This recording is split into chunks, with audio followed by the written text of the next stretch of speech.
पिछले कुछ दिनों से हम देख रहे हैं कि हिमाचल प्रदेश के मुख्यमंत्री बहुत उत्साहित हैं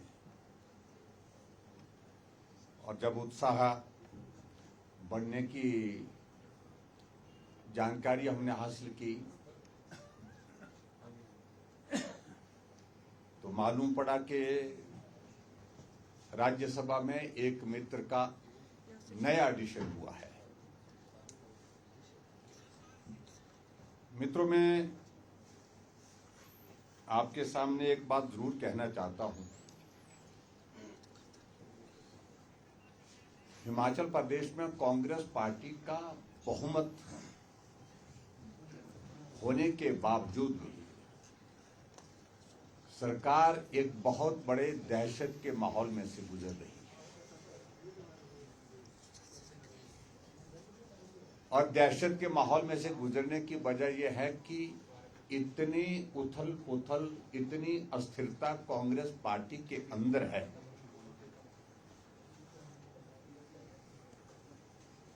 न जाने कब क्या होगा।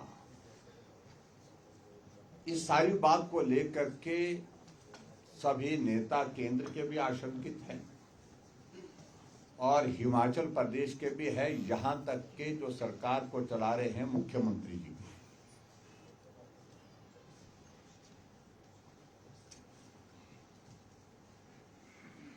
भारतीय जनता पार्टी ने एक सैद्धांतिक फैसला लिया कि इस बार की राज्यसभा सीट के लिए हम अपना प्रत्याशी नहीं देंगे।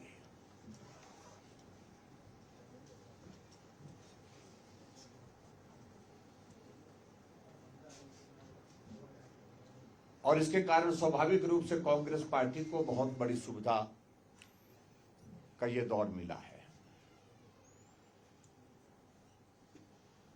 लेकिन मैं इतना मैं जरूर कहना चाहता हूं कि कांग्रेस पार्टी की जो परिस्थिति है वो आपके सामने आई है।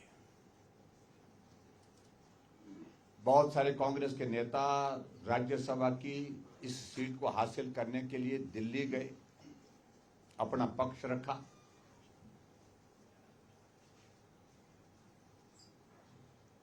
और कुछ नेता तो दिल्ली से तैयारी के साथ हिमाचल प्रदेश में प्रवेश कर गए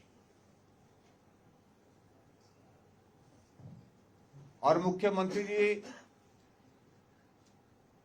बहुत सारे लोगों को आश्वासन देते रहे कि हम आपके बारे में बात कर रहे हैं, हम आपके बारे में बात कर रहे हैं, हम आपके बारे में बात कर रहे हैं।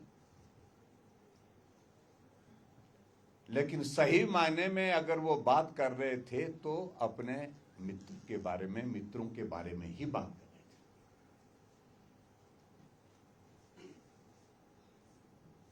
थे। एक परिस्थिति पहली बार देखने को मिली कि अपने मित्रों के साथ भी उन्होंने झूठ बोला, उनको भी गुमराह किया। कुछ लोग, उनके मित्र नॉमिनेशन के लिए जो औपचारिकता रहती हैं, जो फॉर्मेलिटीज रहती हैं, वो सारी औपचारिकता भी पूरी कर चुके थे। एनओसीज लेने, कुछ और फॉर्मल टेक्निकल जो रिक्वायरमेंट रहती है, वो औपचारिकता भी पूरी कर रखी, क्योंकि उनको कहा गया मुख्यमंत्री की ओर से कि भाई आपको टिकट मिल रहा है। लेकिन वो औपचारिकता का दौर धरा का धरा रह गया और एक नेता कांग्रेस पार्टी के जो केंद्र में बहुत लंबे समय से राजनीति में है, हिमाचल से उनका ताल्लुक है, आनंद शर्मा जी, उन्होंने तो अपनी पीड़ा को सार्वजनिक रूप से जाहिर किया है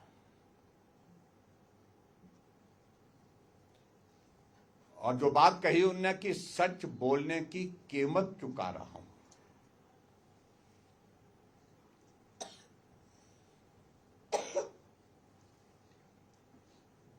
और दूसरी बात उन्होंने एक और बात कही कि मैंने जो कुछ भी राजनीति में हासिल किया है वो आत्मसम्मान के साथ किया है, आत्मसम्मान के साथ कभी भी कोई समझौता नहीं किया है, सत्य बोला है, आत्मसम्मान के साथ काम किया है। और जो हिमाचल प्रदेश के मुख्यमंत्री वर्तमान में सुखविंदर सिंह सुक्खू जी की जो राजनीतिक यात्रा है, इस यात्रा में उनका बहुत बड़ा योगदान रहा है, ऐसा उनका कहना है। भले मीडिया के सामने नहीं कहा होगा, लेकिन कई और जगह हमको ये बातें सुनने को मिली।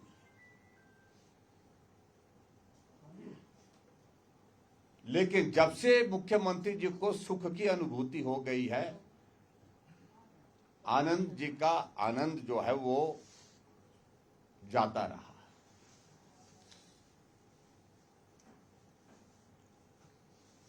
मैं व्यक्तिगत रूप से किसी के बारे में टिप्पणी नहीं कर रहा हूं, लेकिन राजनीतिक गुरु जिनको बोलते हैं एक तरह का, जिसमें पंडित सुखराम जी थे, जिन्होंने मुख्यमंत्री सुखविंदर सिंह सुक्खू जी को आगे बढ़ाया, और वो कहते थे भी, कभी उनके साथी कहते थे, कभी पीसीओ मांगते थे, कभी ठेका मांगते थे। लेकिन वो सारी चीजों को लेकर के मैं ज्यादा टिप्पणी नहीं करना चाहता। काम करने का, कारोबार करने का सबको अधिकार है, लेकिन ऐसी भी परिस्थिति आ जाएगी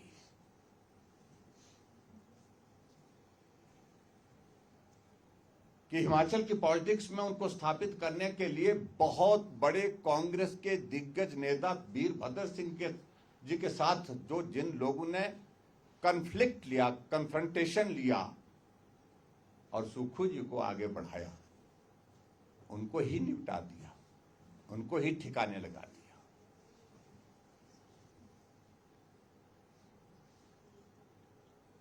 और एक तरह के अगर हम बात कहें, आज हिमाचल प्रदेश में स्थिति यह है कि सरकार जो है वो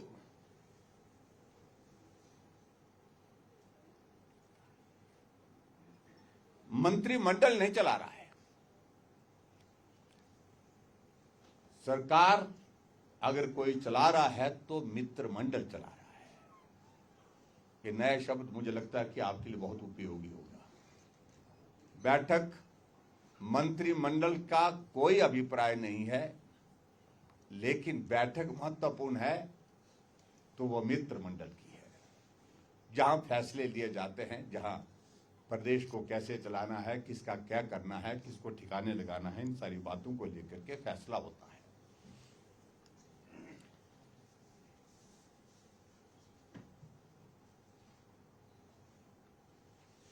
एक विचित्र परिस्थिति है, जिस अपने मित्र को उन्होंने राज्यसभा का टिकट दिया, उसमें बहुत सारे प्रश्न खड़े हुए।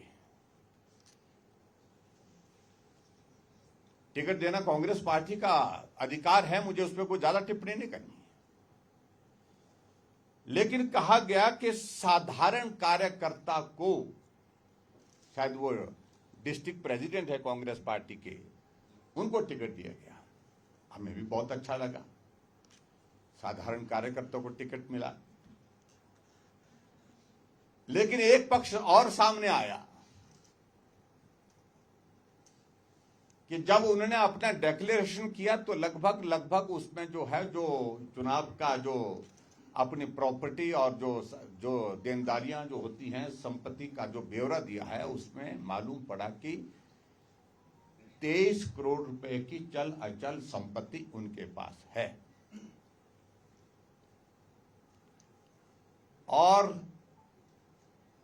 कई करोड़ों का ठेका वर्तमान सरकार में उनके पास है, जो काम कर रहे हैं, जो कॉन्ट्रैक्टर। तो प्रश्न कांग्रेस के ही मित्रों ने किया, जो वर्षों से काम कर रहे हैं, पदाधिकारी हैं, मंत्री हैं, पूर्व मंत्री हैं, पूर्व विधायक हैं, कि काश हमको भी इस प्रकार से साधारण कार्यकर्ता बनने का मौका मिलता। अपने आप में सचमुच में बहुत बड़ी हैरानी की बात है। और उसमें प्रश्न खड़े ये भी हो रहे हैं कि हिमाचल प्रदेश के माननीय मुख्यमंत्री जी कई बार ऐसे चले जाते हैं, मालूम नहीं पड़ता है। आप प्रदेश के मुख्यमंत्री हैं। टूर प्रोग्राम जारी होता है दिल्ली से शिमला आने का, और प्रोग्राम जारी होने के बाद वो रद्द भी नहीं होता, कैंसिल भी नहीं होता है। लेकिन मुख्यमंत्री जाकर के कहीं ऐसे अज्ञात स्थान में चले जाते हैं जहां ना प्रदेश को जानकारी हो पाती है, ना प्रदेश के लोगों को, ना अधिकारी को। मैं भी 5 वर्ष मुख्यमंत्री रहा, लेकिन जब टूर प्रोग्राम जारी होता था उसमें कोई अगर चेंज होता था, वहां जहां जाना होता था वहां नहीं जाते, तो 10 मिनट के अंदर, 15 मिनट के अंदर उस टूर को मॉडिफाई करके, उसमें मॉडिफिकेशन करके जो है उसमें परिवर्तन करके नए सिरे से जारी किया जाता था। मैं ही नहीं, वीरभद्र सिंह जी रहे, प्रेम कुमार धूमल जी रहे, शांता कुमार जी रहे, क्योंकि एक संवैधानिक पद पर, सर्वोच्च पद पर प्रदेश का मुखिया अपने टूर प्रोग्राम कहीं के भेजते हैं और जाते कहीं हैं, ये अपने आप में बहुत सारे प्रश्न खड़ा करता है।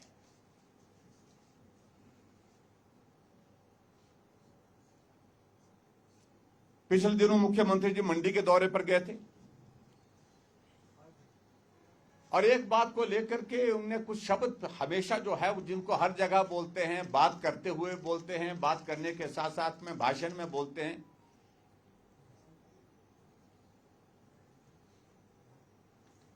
प्रमुख रूप से उसमें हिमाचल की संपदा को बेचने की अनुमति नहीं दी जाएगी। हिमाचल प्रदेश के खजाने को गलत तरीके से इस्तेमाल करने की इजाजत नहीं दी। आप मुख्यमंत्री हैं, कौन किसकी इजाजत मांग रहे हैं? 3.5 वर्ष का कार्यकाल आपका पूरा हो गया।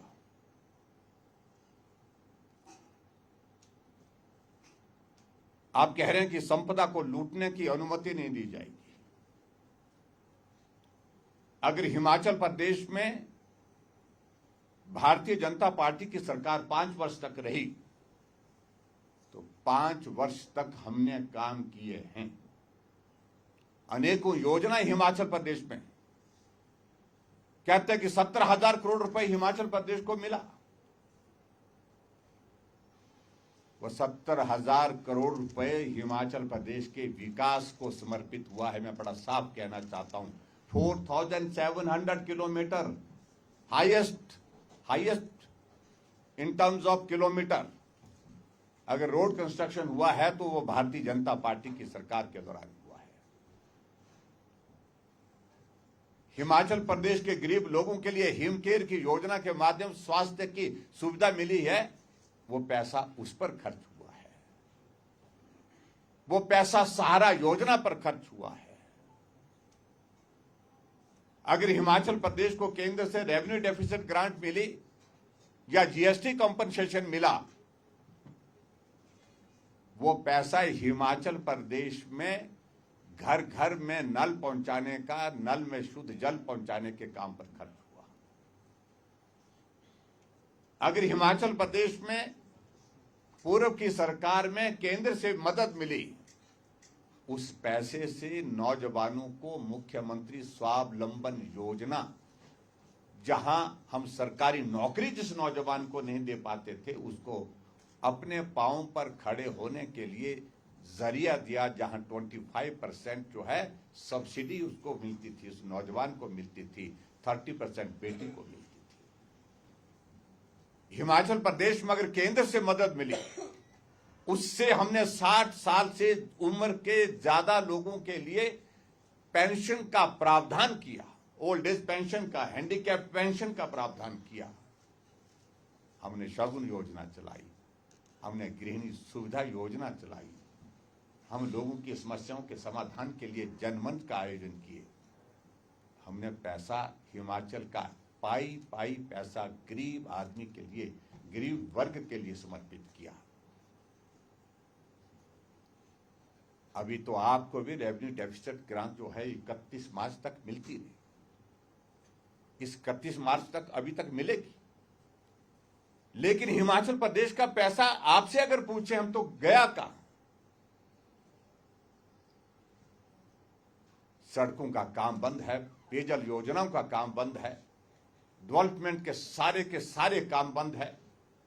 अभी अब नाचन विधानसभा क्षेत्र में गए थे, शायद 12 उद्घाटन या शिलान्यास, 12 उद्घाटन किए, जिसमें एक शिलान्यास किया 3 करोड़ के 3.25 करोड़ की लागत से एक शिलान्यास किया। बाकी उन योजनाओं का उद्घाटन किया जो भारतीय जनता पार्टी की सरकार के समय में शुरू हुई थी, पूर्ण हुई, बजट प्रावधान किया था, उसके बाद शुरू हुई, उसके बाद आपने उद्घाटन किया। पूरे हिमाचल प्रदेश में विकास कार्य पर तो पूर्ण विराम लगा हुआ है। क्या आपको नैतिक अधिकार है इन सारी बातों को कहने का? यह प्रश्न पैदा होता है। और हिमाचल प्रदेश में जो पैसा केंद्र से मिल रहा है वो मित्रों के हवाले है। मित्रों के मित्र तय करते हैं कि कहां पैसा खर्चना है और उसमें से किस प्रकार से क्या चीजें किस प्रकार से हो रही है। उन सारी चीजों को लेकर के सारी बातें धीरे धीरे निकल रही हैं। एक बात और कही कि पूर्व के मंत्रियों के खिलाफ जो हम कार्रवाई करेंगे, जेल की सलाखों के पीछे डालेंगे। किसने रोका है?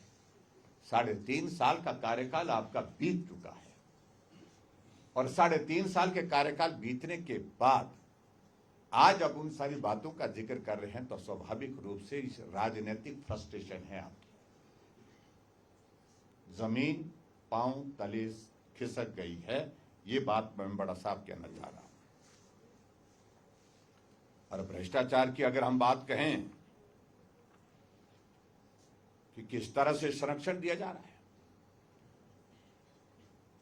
अब इन दिनों में अखबारों के माध्यम से हमने पढ़ा कि एक जगह 25 पेड़ काटने की अनुमति दी, सिलाई का एक मामला है, लेकिन पेड़ कटे कितने? 300 पेड़ों से ज्यादा पेड़ कटे हैं।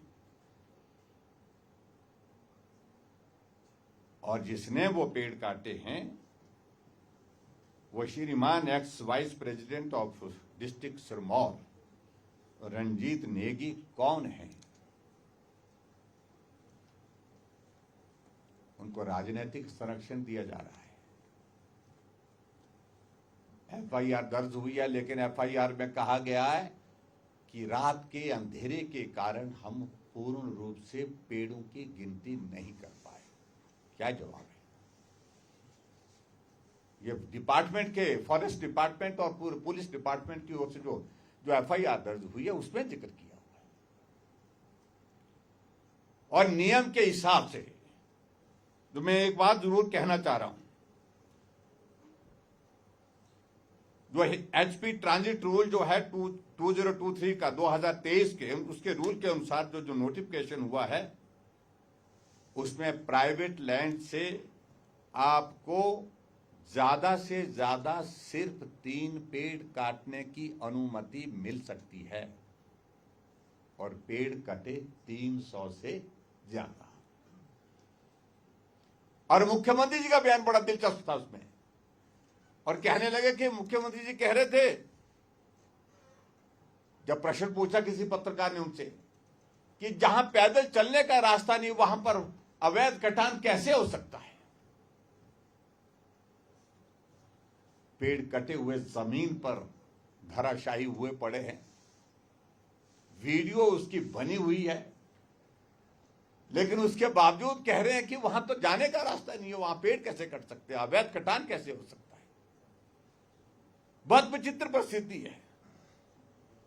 और नियम के मुताबिक मैं आपको कह रहा हूं, जब इस प्रकार का अवैध कटान होता है, जो 25 पेड़ काटे गए हैं वो भी फॉरफिट होते हैं, और जो मामला बनता है तो 300 पेड़ों का बनता है, तो पेनल्टी के साथ साथ में कार्रवाई जो होती है, एफआईआर बनती है, तो वो 300 पेड़ की ही बनती है। 300 से ज्यादा जितने पेड़ कटे सबकी बनेगी,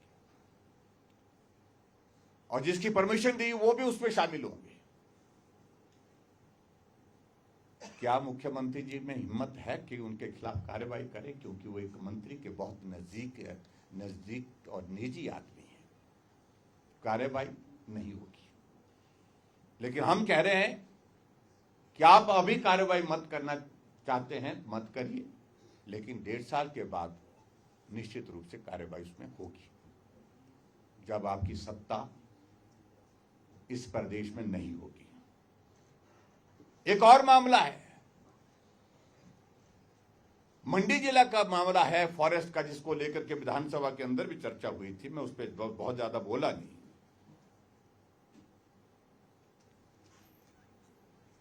और एक कांग्रेस के नेता है, उनने अपनी पत्नी के नाम पर जो है डिपो खोलने की परमिशन की प्रोसेस शुरू की और आश्वस्त हो करके कि ये परमिशन मिल जाएगी, बहुत जल्दी मिल जाएगी, बहुत तेजी से आगे बढ़ा। लेकिन इंतजार क्यों करना, उससे पहले पेड़ काट देते। जब तक परमिशन आएगी उससे पहले ही पेड़ काट दिए और लगभग 2000 के करीब ट्रक, 2000 ट्रक जो है काट कट के पेड़ की उसकी स्टैकिंग कर दी। जब शोर पड़ा, जब उसके फोटो वायरल हो गए, वीडियो वायरल हो गए, जब भारतीय जनता पार्टी की ओर से कमेटी आपकी जो है वो यहां से गई थी, बलबीर वर्मा जी उसमें देखने के लिए वहां पर गए थे, तो पेड़ों को, जो काटे हुए पेड़ थे, उनको जेसीबी से जो वहां से उठा करके कुछ को दबा दिया गया, दफना दिया गया और कुछ को धाक से गिरा करके जो है नदी में बहा दिया गया। मामला सुप्रीम कोर्ट, ये हाई कोर्ट में है, इसलिए मैं उस पर इससे ज्यादा नहीं कह रहा। लेकिन बड़ी दिलचस्प बात है, हाई कोर्ट ने जवाब मांगा है, लेकिन हाई कोर्ट का जवाब जो मांगा गया है उसका जवाब नहीं दिया जा रहा। जो उनने हाई कोर्ट ने जवाब मांगा है तो उस जवाब को सरकार की ओर से अभी तक भी नहीं दिया गया है।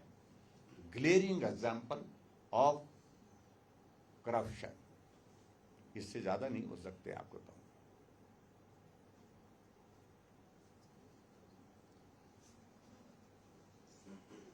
और यहां हिमाचल प्रदेश में और भी बातों का जिक्र करते हैं,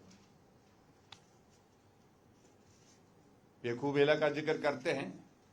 उस पेखूबेला के उस प्रोजेक्ट में जो जहां लगभग 120 करोड़ रुपए का मामला गड़बड़ का है, वही प्रोजेक्ट जो है वो 35 मेगावाट का, उसी कैपेसिटी का गुजरात में बनता है 140 करोड़ पे, और यहां पर 260 करोड़ के लगभग खर्च कर दिया। 32 मेगावाट को, उससे भी 2 मेगावाट कम है, 3 मेगावाट कम है। लगभग 120 करोड़ रुपए का मामला वो है। उस सारी चीज को लेकर के आज हम मुख्यमंत्री से पूछना चाहते हैं कि वहां कितनी पावर जनरेट हो रही है। नामो निशान मिट गया उसका। यहां भाषण देते हैं कांग्रेस के नेता, यहां भाषण देते हैं मुख्यमंत्री कि इस राज्य में आपदा आई तो जयराम के कारण आई, पेखूबेला में आपदा आई तो किसके कारण आई? कहां गया आपका वो प्रोजेक्ट? जरा ढूंढने की कोशिश करो, तलाशने की कोशिश करो।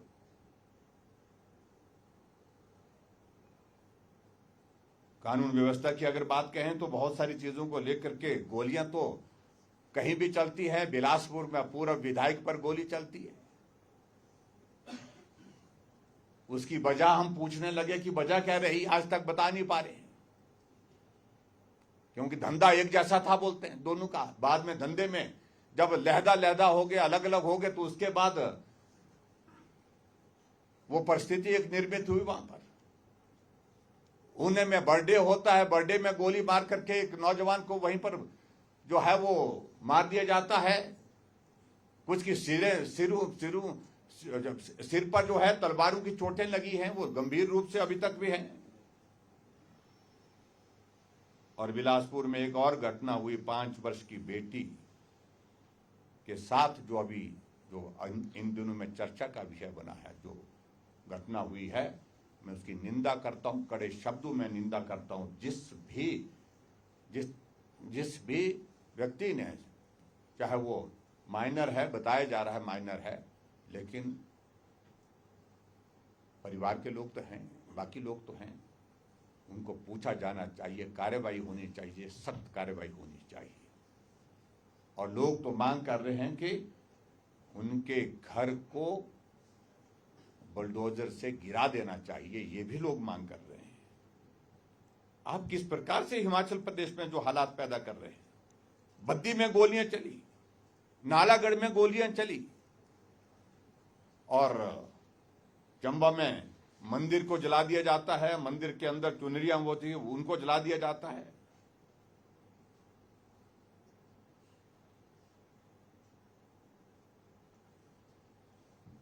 और ऊपर से मुख्यमंत्री कहते हैं, इस सारी भ्रष्टाचार की सारी परिस्थितियां होने के बावजूद भी कहते हैं कि हमारे मंत्रियों पर एक भी दाग नहीं। जब आंखें खोलेंगे तब दाग दिखेंगे, जब आंखें ही बंद करके रखी हैं तो दाग दिखेंगे कहां से। अधिकांश मंत्रिमंडल भ्रष्टाचार में गले तक डूबा हुआ है। सिलसिलेवार बातें कहेंगे, कुछ विधानसभा के बजट सत्र के दौरान कहेंगे, कुछ बाद में भी कहेंगे।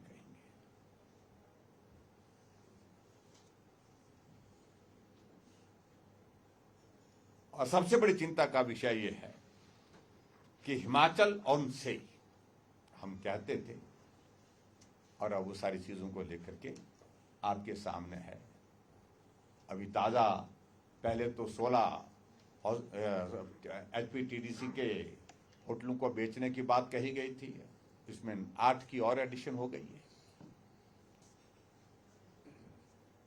उनको HPTDC से लीज पर देने की बात चल रही है,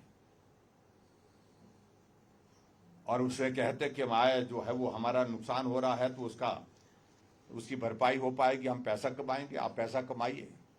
लेकिन मेहरबानी करके इतना मैं जरूर कहना चाहता हूं कि चाहे वो पालमपुर की जमीन बेचने की, एग्रीकल्चर यूनिवर्सिटी की जमीन बेचने की बात है, चाहे वो हिमाचल प्रदेश में जो एक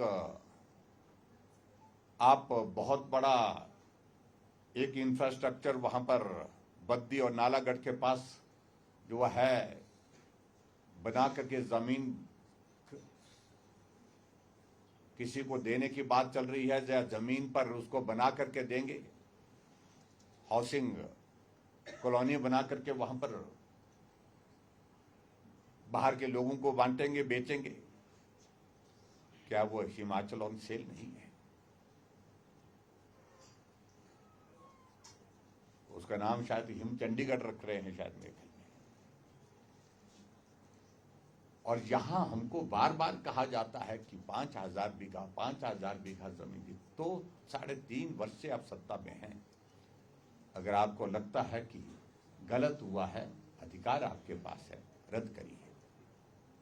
लेकिन इतना जरूर कहिए, हिमाचल प्रदेश की सरकार, चाहे हिमाचल की बाहर की दूसरी प्रदेश की सरकार है जहां कांग्रेस पार्टी की सरकार है,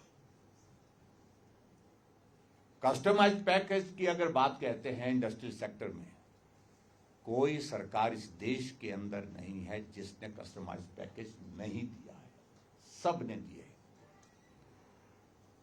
तब तो जांच उस बात की भी होनी चाहिए कि हिमाचल प्रदेश में आज से पहले जो है इंडस्ट्री को सब्सिडाइज्ड पावर दी जाती थी, वो भी तो जांच का विषय है। वही उसी तरह, क्योंकि वो पॉलिसी के अंतर्गत दी गई थी। अगर जमीन दी गई है तो पॉलिसी के अंतर्गत दी गई है। आपको उचित नहीं लगता है, आप रद्द करिए। आप गीत गाए जा रहे हैं, 3.5 वर्ष से गीत गाए जा रहे हैं, लेकिन उसके बावजूद कार्रवाई आप उसमें उनके खिलाफ कर नहीं रहे हैं। आप करिए, हम कह रहे हैं। और कस्टमाइज पैकेज के बारे में आप मेहरबानी करके आप मत बात करिए।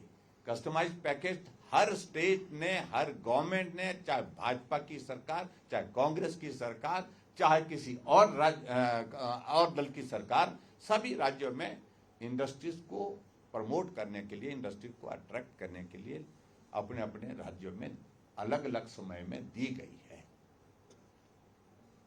और आज हिमाचल प्रदेश की इंडस्ट्री हिमाचल प्रदेश छोड़ करके नमस्ते करके जा रही है। उसकी वजह है कि जो आपने यहाँ हिमाचल प्रदेश में इंडस्ट्रियल सेक्टर को तबाह करने के लिए जो अपने मित्रों का एक बना करके रखा है कि एक दहशत का माहौल, हर बात के लिए वहाँ उनके ऊपर दबाव, हर बात के लिए वहाँ से पैसा, इन सारी चीज़ों की वजह से इंडस्ट्रियल सेक्टर जो है हिमाचल को नमस्ते करके जा रहा है।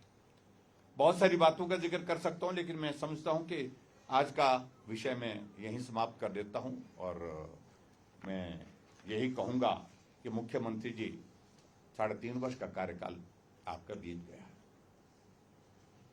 प्रदेश के विकास से कोई आपको लेना देना नहीं है, प्रदेश के हितों से कोई आपको सरोकार नहीं है। आपका सरोकार सिर्फ और सिर्फ सत्ता में बने रहना, कुर्सी पर बने रहना, सत्ता में आने वाले समय में भी बने रहे, यही, इसके सिवाय अभी तक हिमाचल प्रदेश में चौथा बजट आप जो प्रस्तुत करने जा रहे हैं 21 तारीख को, 4 योजनाएं भी अभी तक आपकी जमीन पर उतरी नहीं है, जिनको प्रदेश के लोग समझते हो, प्रदेश के लोग जानते हो। पहले बजट की हुई घोषणाएं अभी तक लागू नहीं हो पाई है। ये परिस्थिति आज से पहले किसी भी मुख्यमंत्री के कार्यकाल में हिमाचल प्रदेश में नहीं रही है, लेकिन व्यवस्था परिवर्तन है और व्यवस्था परिवर्तन में आपने इन सारी चीज़ों को किया है, जिसको हिमाचल प्रदेश कभी भी जो है इस पीड़ा को भूल नहीं सकता, जो पीड़ा का दौर इस वक्त 3.5 वर्ष के कार्यकाल में आपके नेतृत्व में हिमाचल के लोगों ने झेला है। बहुत बहुत धन्यवाद। Thank you. सर, मुख्यमंत्री ने महिलाओं के लिए सरकारी नौकरियों में 25% आरक्षण का ऐलान किया है, उस पर आप? देखिए, ऐसा है कि अब भरोसा ही नहीं, मुख्यमंत्री कहते क्या है, ना महिलाओं को भरोसा है। पहले तो हमें मुख्यमंत्री इसी बात को लेकर के कहें कि गारंटी पहली कैबिनेट की बैठक में लागू करने की बात कही थी, 1500 रुपये 18 से 60 साल की महिलाओं को देने की गारंटी दी थी। 3.5 साल बीतने को हैं, उन महिलाओं को फिर से आप गारंटी दे रहे हैं, उन महिलाओं को फिर से आप गुमराह कर रहे हैं। और दुर्भाग्यपूर्ण स्थिति तो यह है कि किस दिन दे रहे हैं, जिस दिन अंतर्राष्ट्रीय महिला दिवस मनाया जा रहा है, उस दिन भी उनको बेवकूफ बनाने की घोषणा कर रहे हैं, उनको गुमराह करने की आप झूठ बोल करके जो है अपनी बात कह रहे हैं। भरोसा नहीं है, ना महिलाओं को है, ना प्रदेश की जनता को है, क्योंकि अभी तक जो घोषणा की है वो कोई भी पूरी नहीं हो पाई है। ठाकुर साहब, जो ये बजट सेशन आ रहा है, जो आर्थिक स्थिति को देखते हुए जो ये प्रपोज्ड बजट पेश करेगी सरकार, वो राज्यपाल को स्वीकार करना चाहिए उसको, कि आप भी उसका विरोध करते हैं? नहीं, देखिए, मैं इस बात को लेकर के अभी तो हम बजट पर टिप्पणी इसलिए नहीं करेंगे, हम देखेंगे पहले कि बजट क्या कर रहे हैं, बजट क्या, किस प्रकार से बजट प्रस्तुत करते हैं, क्या प्रोविजंस उसमें रखते हैं, कितने का बजट पेश करते हैं, क्या टैक्सेस उस पर इम्पोज करते हैं, क्या रेवेन्यू जनरेट करने के रास्ते ढूंढते हैं, क्या खर्च कम करने के लिए वो उसमें कदम उठाते हैं। इन सारी बातों को लेकर के जब बजट प्रस्तुत होगा तभी टिप्पणी करेंगे। सर, कल जो आउटगोइंग गवर्नर हैं उन्होंने कहा कि वर्क कल्चर की कमी है हिमाचल में, और जो एक फाइनेंशियल कंडीशन है स्टेट की, उसके लिए वर्क कल्चर भी जिम्मेदार है। नहीं, देखिए, मैं इस बात को कहूँगा कि गवर्नर साहब की टिप्पणी पर मुझे टिप्पणी करना वो उचित नहीं है किसी तरह से भी, लेकिन इतना जरूर है कि उन्हें टिप्पणी की होगी, कुछ अनुभव किया होगा, इस सारी चीज को लेकर के मैं सिर्फ इतना ही कहूँगा। 1500 की गारंटी को लेकर पिछले कल मंत्री हर्षवर्धन चौहान ने और मुख्यमंत्री ने एक मंच से बात कही। हर्षवर्धन चौहान कहते हैं कि हम देना चाहते हैं, भाजपा अड़ंगे अड़ा रही है। मुख्यमंत्री ने कहा है कि चुनावी वर्ष में विचार करेंगे, भाजपा अड़ंगे अड़ा रही है। देखिए, जब नालायकी अपनी हो, कमजोरी अपनी हो, कमी अपनी हो, तो आसान तरीका होता है कि दूसरे के सिर ठीक रखोना।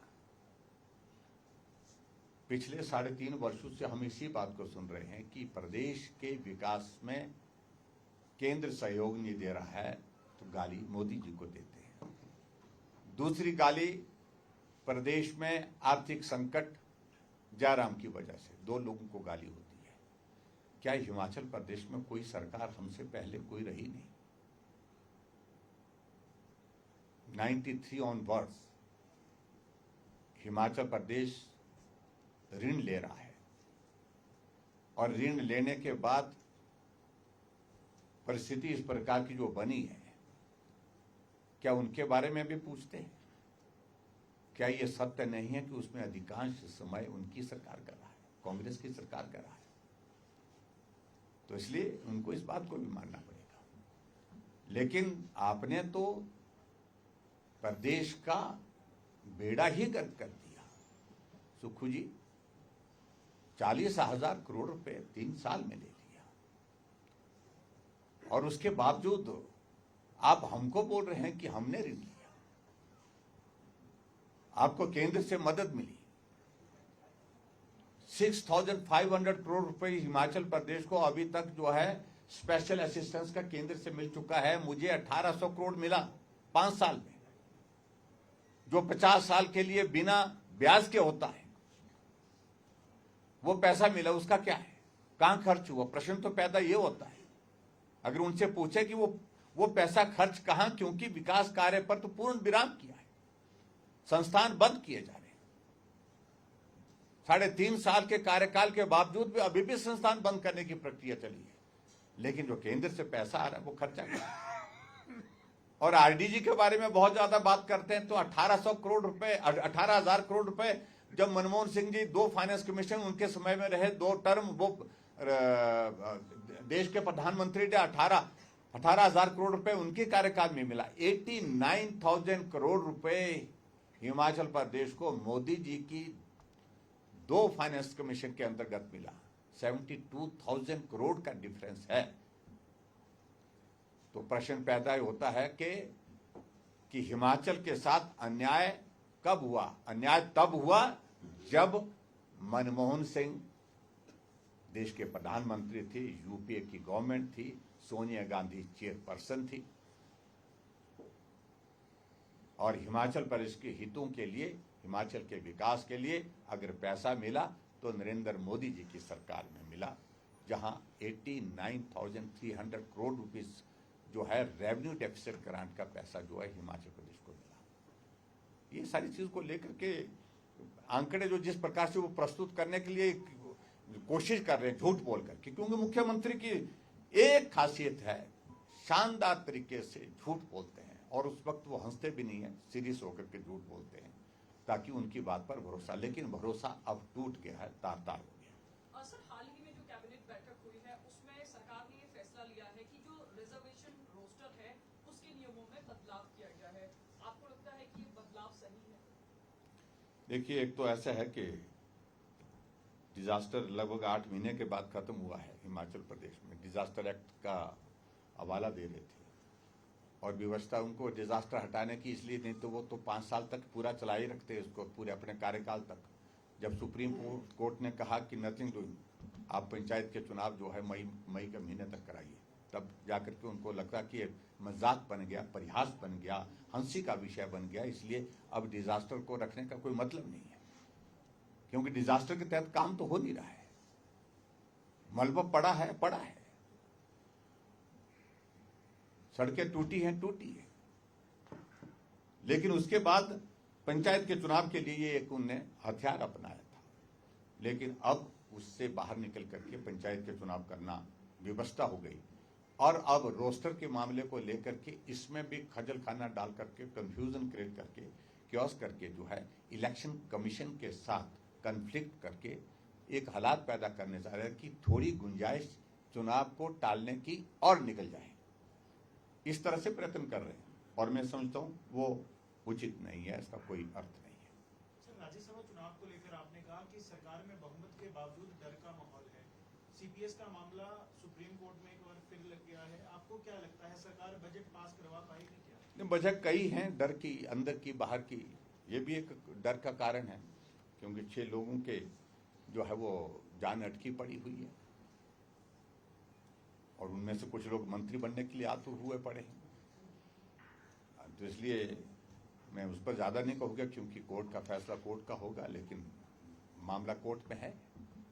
क्योंकि मुख्यमंत्री ने भी टिप्पणी की है कि अगर ये कैंडिडेट उतार भी देते तो कुछ कर नहीं पाते। देखिए, इस बात को लेकर के आप गनीमत समझिए कि हमने दिया नहीं, और दिया होता तो आज आप सो नहीं पा रहे होते, रात को आपकी नींद जो है वो उड़ गई होती। ये राणा जी का वीडियो चल रहा है आजकल, एक कि जो राज्यसभा की सीट है वो दुबई में, उसका जो बातचीत हुई, उन्होंने बात कही होगी, शायद मेरे लिए कुछ तथ्य उसमें होंगे उनके पास। ये बात तो सत्य है कि साधारण कार्यकर्ता की डेफिनेशन कांग्रेस की क्या है वो आपके सामने आ गई, कि जिसके बैंक अकाउंट और बैंक अकाउंट के साथ उसकी प्रॉपर्टी और सारी जो है वो 30 करोड़ से 23 करोड़ रुपए से भी ज्यादा है, वो साधारण कार्यकर्ता की श्रेणी में आता है। अच्छा होता किसी पंचायत के प्रतिनिधि को वो टिकट देते, हमें भी लगता कि साधारण कार्यकर्ता, किसी पुराना कार्यकर्ता होता, समर्पित कार्यकर्ता होता, उसको टिकट देते तो भी हमें लगता समर्पण सिर्फ पैसे की वजह से ये कतई भी एक अच्छी बात नहीं है, जिस बात पर कई तरह की टिप्पणियां लोग कर रहे हैं, कई तरह के प्रश्न लोग खड़े कर रहे हैं। Thank you very much. Jairam ji, thank you. आपने बिलासपुर की जगह में जो घटना हुई है उसका जिक्र किया, आप बुलडोजर कार्रवाई का समर्थन करते हैं? ना, मैं इस बात को लेकर के जहां इस प्रकार की घटना हो तो वहां कार्रवाई, तो सख्त कार्रवाई होनी चाहिए, क्योंकि इससे ज्यादा